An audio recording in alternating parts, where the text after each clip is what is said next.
মাথায় যদি পরিবর্তন না হয় অঙ্গ প্রত্যঙ্গের কোনো ব্যথার সমাধান আসলে করা যাবে না। এবং রাজনৈতিক রূপান্তরটা যে হয় নাই দেখেন, এসালমের সাথে শেখ হাসিনার মিটিং নিয়ে আমরা অনেক বড় বড় কথা বলছি। এসালমের টাকা কি শুধু শেখ হাসিনা পাচ্ছে?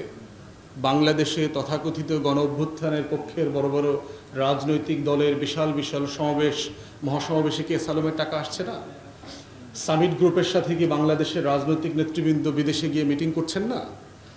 বসুন্ধরা কি বাংলাদেশের বিভিন্ন রাজনৈতিক দলের নেতাদেরকে টাকা পয়সা দিচ্ছেন না? দিচ্ছেন তো, আমরাই জানি কাকে কত টাকা দিচ্ছেন, কোথায় কে পাচ্ছেন। শুধু ক্যামেরাম্যান দেখেন না, যাদের এনার্জি ইন্টারেস্ট আছে তারা ক্যামেরাম্যান পাঠিয়েছে কিনা আজকে। অত মিডিয়ারও তো এই পলিটিক্স আছে। আজকে কেন ক্যামেরাম্যান নাই এখানে? আজকে তো 40টা, আমরা তো বিভিন্ন জায়গাতে মিডিয়াতে বিভিন্ন ইস্যুতে কথা বলি, 40+ নিউজ চ্যানেল আছে। আজকে 10 জনও আসেন নাই। যারা এসছেন তাদের প্রতি অবশ্যই আমরা কৃতজ্ঞ। এইখানে একটা এনার্জি পলিটিক্স আছে এবং আমরা বিশেষ করে যারা পার্টিকুলারলি তরুণরা এখানে আছেন, আপনারা দয়া করে ক্যামেরাম্যান লোগোগুলো আজকে তালিকা করে নেবেন কারা কারা এসছে, আর অনলাইনে গিয়ে দেখবেন কারা কারা আসে নাই। বাসায় গিয়ে খুঁজবেন এদের মালিক কারা, তাদের কোনো এনার্জি ইন্টারেস্ট আছে কিনা। শুধুমাত্র ডেটা পলিটিক্সটা বুঝলে এনার্জির আকাশ বাতাস কোথাও কুলকিনারা করতে পারবেন না। এখানে ক্ষমতার কেন্দ্রটা বুঝতে হবে, ভরকেন্দ্রগুলো কোথায়। আমরা যারা জ্বালানি নিয়ে কথা বলেছি, জ্বালানির মাননীয় উপদেষ্টা ব্যক্তি মানুষ হিসেবে সৎ মানুষ, কোনো সন্দেহ নাই, কিন্তু ওনার পলিসি ইনকনসিস্টেন্সির ব্যাপারে প্রেসে আমি বহুবার কথা বলেছি এবং পার্সোনালি ওনাকে বলেছি। এবং দেখেন যে কুইক রেন্টাল রিলেটেড অনেকগুলো কোম্পানিকে বিভিন্ন ফর্মে ব্ল্যাকলিস্ট করা হয়েছে, তাদের অ্যাকাউন্ট ফ্রিজ করা হয়েছে, শেয়ার ট্রান্সফার করা যাবে না এগুলো বলা হয়েছে, কিন্তু ইউনাইটেডকে করা হয় নাই। তাহলে এখন প্রশ্ন হচ্ছে যে রাষ্ট্র এই কাজটা করতে পারে কিনা, তার পলিসি ফেয়ারনেস লাগবে তো, যে আপনি যেই কারণে বলছেন যে এই কোম্পানিগুলো তার অ্যাকাউন্ট অপারেট করতে পারবে না, তাকে একটা সার্ভিস থেকে ন্যায্য তো বঞ্চিত করছেন হয়তো ফর পাবলিক ওয়েলফেয়ার ইস্যুতে, তাহলে আরেকজনকে কেন আপনি স্পেয়ার করছেন, সুযোগ করে দিচ্ছেন? তাহলে এখানে তো একটা পলিটিক্স আছে, মানে পলিটিক্স অফ পলিসিস আছে, যে আপনার স্টেট পলিসির মধ্য দিয়ে আপনি কাকে সুবিধা দেবেন এবং কাকে সুবিধা থেকে বঞ্চিত করবেন, কাকে অ্যালাউ করবেন। এবং এরকমও দেখেছি আমরা, যে আমি পার্টিকুলারলি জানি এরকম ঘটনা, আমার কাছে এভিডেন্স পর্যন্ত দিয়েছে, যে একটা বিষয়ের প্রাইস বাড়বে আগামী কয়েক সপ্তাহ পরে, একটা কোম্পানিকে এটা জানিয়ে দেওয়া হয়েছে যে আগামী 3-4 সপ্তাহ পরে এই জ্বালানির এই বিষয়টার প্রাইস বাড়ছে।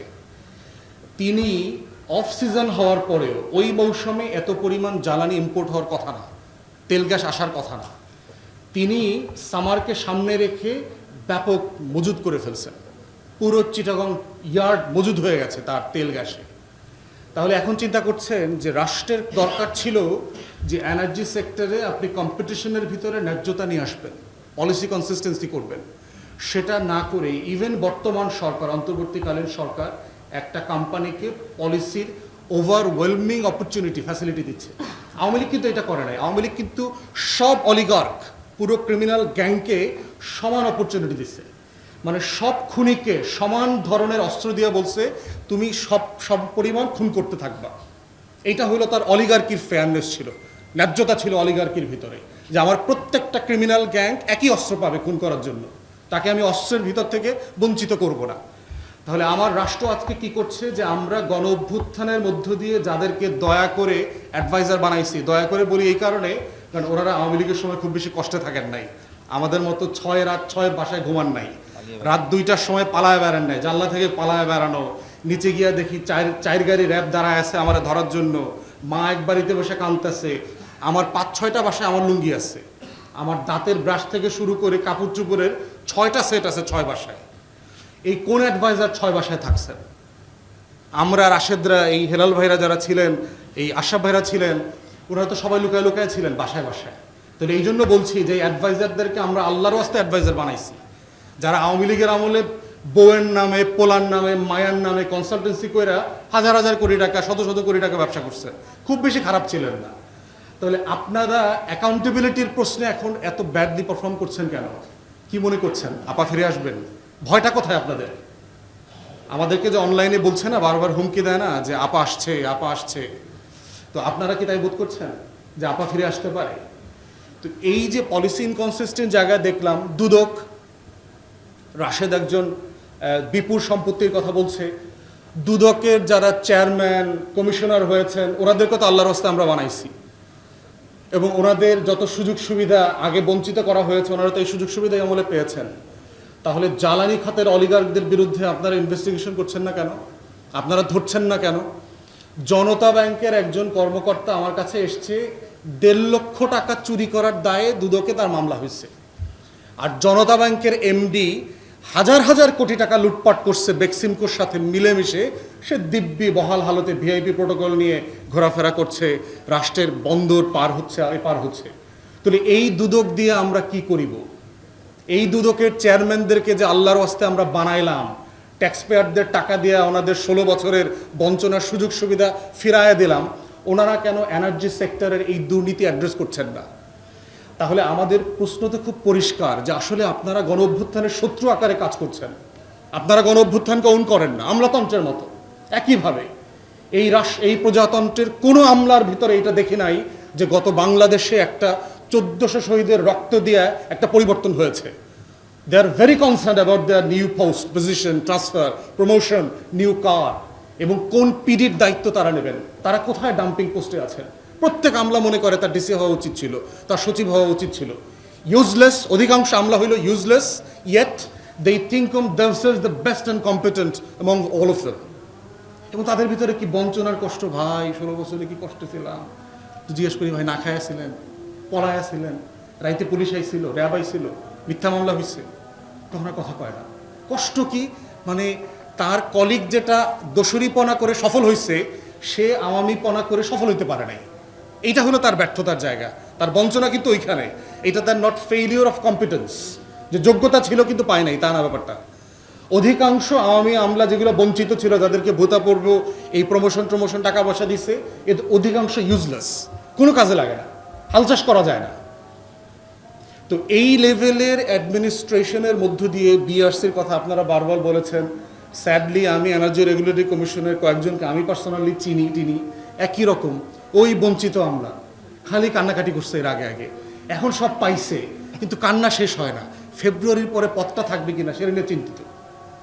এই যে টিপিক্যাল বাঙালি পাইনলেস, বোনলেস, মর্যাদাহীন জনগোষ্ঠী, যারা এই রাষ্ট্রটাকে ক্যাপচার করে রেখেছে 53 বছর ধরে, বিশ্ববিদ্যালয়ের ভাইস চ্যান্সেলর হওয়ার জন্য আমাদের মতো ছেলের বয়সে ছেলেদের কাছে আসে লবি করবার জন্য।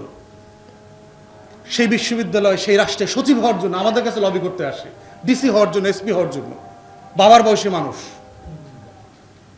এইরকম একটা পাইনলেস রাষ্ট্র তৈরি করেছি আমরা, যে রাষ্ট্রে of course political parties are all to blame. কারণ political party already sold out করে দিয়েছে তাদের কাছে, এই অলিগার্কের কাছে, যে অলিগার্কের বিরুদ্ধে আজকের আমাদের লড়াই। এই যে এনার্জি সিকিউরিটির কথা বলছি, এনার্জি জাস্টিসের কথা বলছি, এনার্জি রাইটসের কথা বলছি, এটা তো অলিগার্কের অ্যাগেনস্টে, স্টেট স্পন্সর অলিগার্কসের অ্যাগেনস্টে আমার লড়াই।